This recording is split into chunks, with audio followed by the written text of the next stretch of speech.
Everything we do is 100% improvised. We're going to create spontaneous theater in the moment based on what happens. Whatever our partner says is reality. I don't have a method to get out of trouble. I just like to see where the trouble leads me.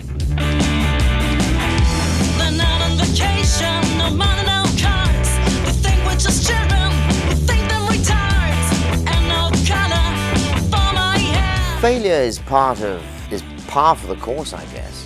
Fear is like a big sign pointing, this is the way to go. It is something that you don't get in any other form of theater.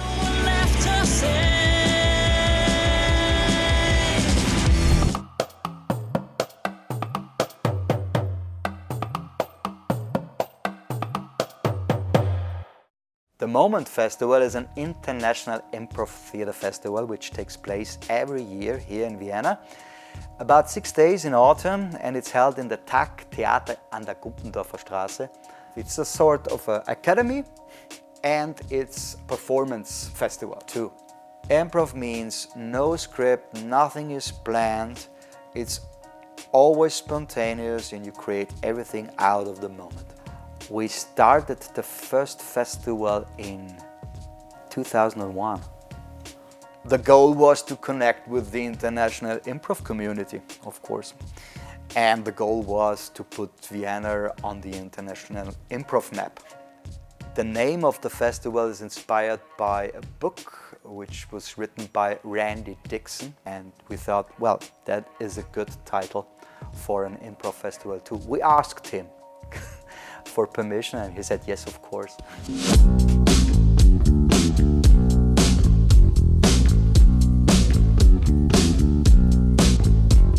We invite international guests to our festival. We always try to have a good mix of different styles and different topics, to have a great variety.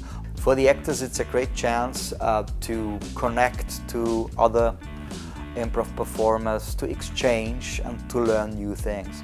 And for the audience, it's the possibility to see really high quality shows.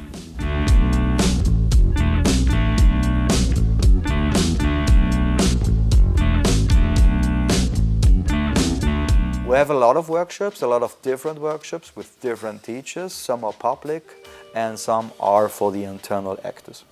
You get a lot of actors that are coming to the workshops, either because they want to learn improvisation because they want to perform it, or they want to learn improvisation to have it as a skill and technique, which they should. It's a really important skill. We get teachers, psychologists, doctors, lawyers, accountants. We've got a lot of writers that come because they learn how stories work.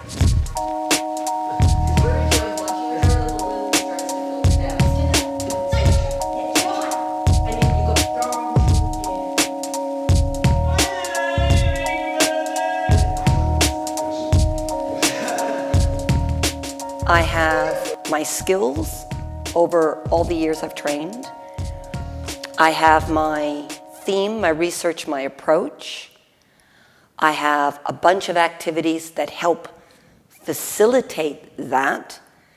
And then I have the beautiful, spontaneous moment in the students. But the truth is, I don't know what's going to happen because it's improvisation. So until I'm in that room with those students on that day, we don't know. And this drives people crazy because they'll say, what are you going to teach? And you say, improvisation. And they say, what's that? And you say, well, we're going to create spontaneous theater in the moment based on what happens. What's going to happen? I can't tell you that. And they go, well, how can you teach that? And you go, well, because that's what it is. It's learning to remove the fear and to be present and to listen and to support and see what's happening. You keep thinking that the world is a stage. Are you out of your mind? Here, you're fucking garden. You're fucking garden in the backyard. So we have to recognize that as people, we have fears and we need to remove those fears. some of the common fears. There's the fear of not being funny, the fear of not being clever, the fear of making a fool out of yourself. The big one is the fear of failure. But we know scientifically that we learn through failure. So if you try something and it doesn't work, you step back, you think about it, you try something else. That's the learning process. So when we're improvising, we need to remove people's fear of failure so that they're available to try the activities, and then we have to remove their human fear of safety so that their characters will take the more risky choices in the scenes. I think if people apply the techniques and the principles of improvisation, then yeah, you will listen differently, hear differently, and your communication will improve.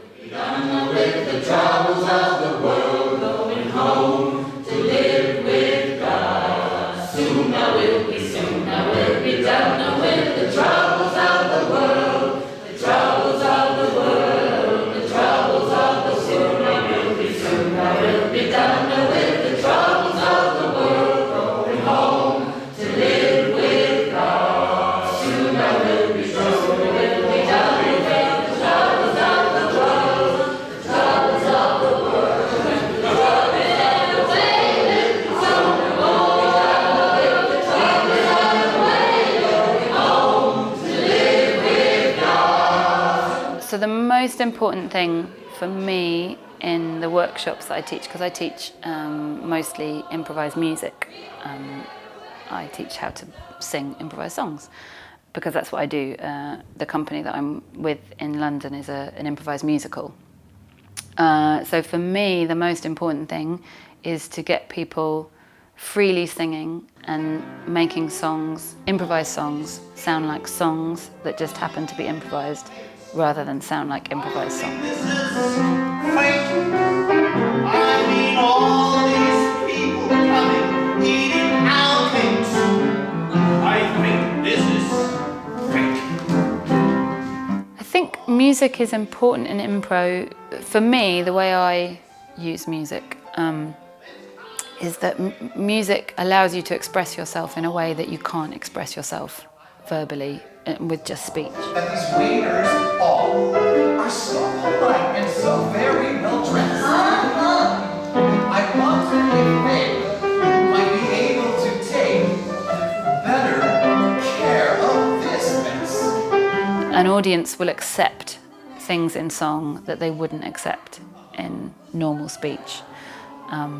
Long open vowels, that show how much you like something.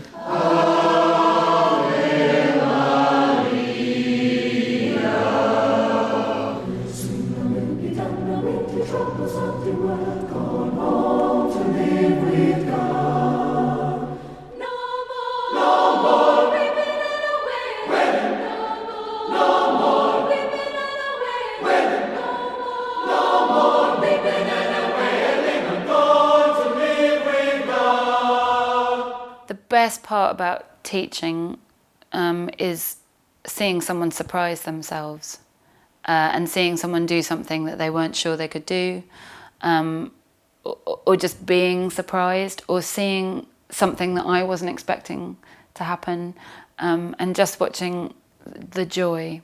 I love watching the joy of discovery. Every teacher brings his or her own style and topic, and this influences the lessons, and the shows are influenced by their styles and topics as well. Ich wäre sehr dankbar, dass du den Hubert heiratest. Ich habe ihn schon so oft inseriert gehabt. Why, I wasn't going to bring it up myself, but yes, I would like to make love to you. Your dress, well, your uniform, it was so tight against your buttocks. I never used the word buttocks before. My name is Turk Preston. Turk. Well, Turk, thanks so much for calling in. No, Turk, not turd. I get that all the time, man. The job of the host in this case is to sort of set a context, do a little bit of expectation management, to greet everyone, to inform everyone about what's happening, and to hopefully make a good feeling in the audience before things start rolling so that everyone's settled and can just relax and enjoy whatever's going to happen. I've noticed there's a few people who haven't been around before, and so I'd like to tell you that improvised performance, that means everything that happens on the stage tonight will be created in the moment that we perform it. Everything we do is 100% improvised. You can't have an ace up your sleeve. Or you're going to be carrying that ace up your sleeve for years before you get the opportunity to play it. Because improv only works if you're in the moment. So having an ace up your sleeve for a moment that you cannot anticipate is basically worthless. You're going to be carrying an ace up your sleeve for a situation you're hoping is going to happen sometime, but you never know when it's going to happen. I'm very excited. It's the big day today, isn't it? Yes. One is going to be Queen. Yes.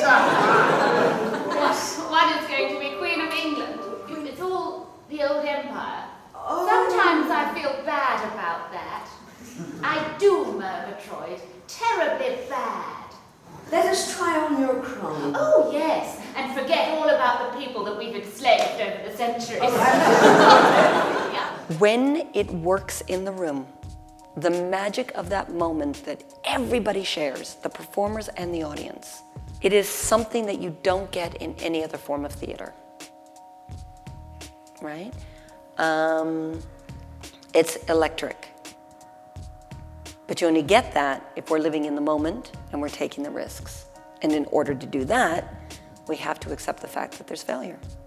Well, failure is part of is par for the course, I guess.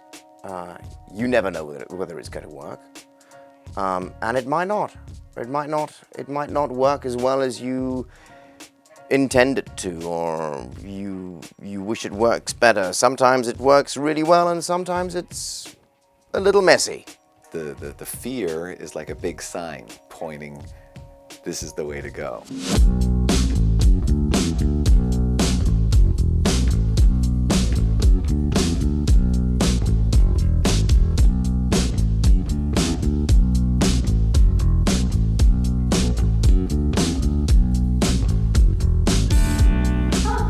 So, you're a breath of fresh air? Good. Yeah.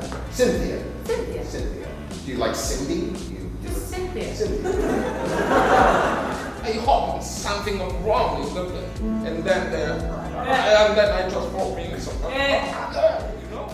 And George C. Scott, a famous American actor, once said, "In our work, if we do it right, we will create memories that last a lifetime.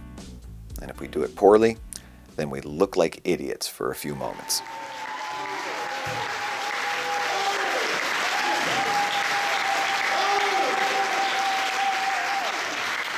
If ever, and it doesn't happen very often, I'm in a scene where I'm stuck or frustrated because something's happening that I think, oh, what the heck is happening here? Then I always have to remind myself, well, whatever's happening is happening. Whatever our partner says is reality. Sometimes I go into a scene with an idea, yes. But it's important to let the idea go if you recognize it doesn't fit. When you're doing a narrative, of course, there is that bit of your back brain that is aware of story and story arc. And so then for me, the question is, what does the story need? What needs to happen? Not what do I need to do? What does the story need? What needs to happen? And then what I need to do should come out of that, hopefully. As an improviser, what you should be doing is listening to what your partners are doing, and watching your partners, and fulfilling your function within the scene, and thinking ahead, and accepting what's going on, and working with what you've got. I don't have a method to get out of trouble. I just like to see where the trouble leads me. that's kind of my joy. I think, and sometimes when you get yourself into trouble, you sing too fast. You sing faster than you can think.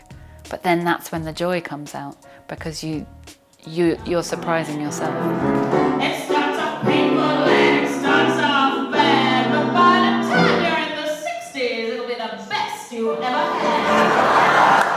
Sex gets better the older you get. Sex gets better as you age. In improvisation, I can use a few words and a few gestures and invoke in your mind's eye an entire set that perhaps couldn't even be built on a stage. But in the movie of your head, you see everything.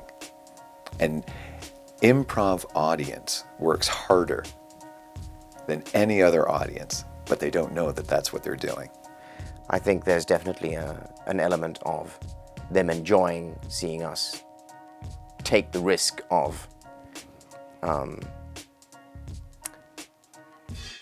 it possibly ending in catastrophe. Everyone knows that nothing bad can really happen, no more than any other time. But in the back of their head, there's always that thrill, that little that says, this could all go to shit very quickly. And I think also the audience is often also thinking, what would I do in that situation? What would I say? And dealing with the fears that they have projected onto the stage.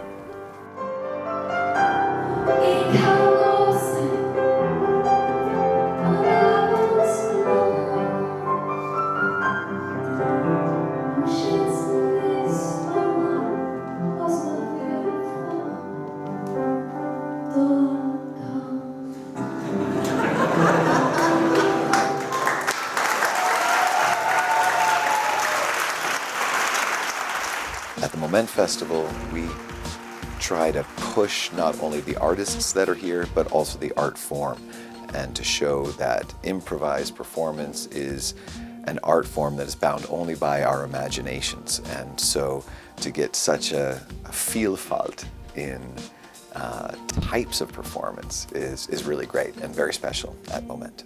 You can dance, you can sing, you can improvise musicals, you can improvise operas, you can improvise different genres, you can improvise serious stories, you can improvise very funny stories, of course, you can improvise experimental stuff. It has no limit, and we do all of it.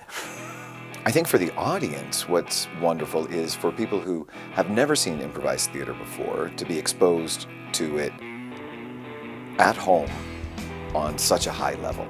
I mean, it's amazing the people that we get, or rather, the people that we get are amazing. During the festival, Vienna is a hot spot for international improv theater. Out in the sea, you look a struck,